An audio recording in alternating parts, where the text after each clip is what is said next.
You may not know it, but there's a fundamentally important legal conflict going on in Canada right now. It carries serious implications for all Canadians.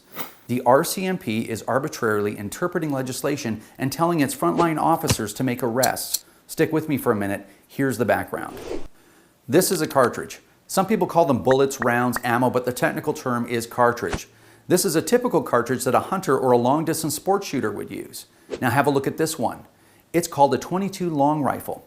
It's a very common low-power cartridge known as a rimfire cartridge. It's so low power, in fact, that when used in rifles, it was exempted from the magazine size restrictions that came into force in the mid-90s.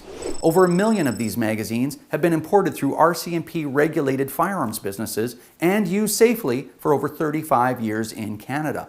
Literally hundreds of thousands of Canadians own and use these magazines without incident. Recently, the RCMP decided they would reinterpret the law and declare these magazines are prohibited devices. Prohibited devices are things like hand grenades and landmines.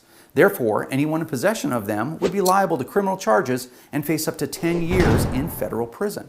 Even more, the RCMP circulated this document to frontline officers instructing them to confiscate these magazines and make arrests, knowing full well that there's no way to even let people know that these magazines are now prohibited.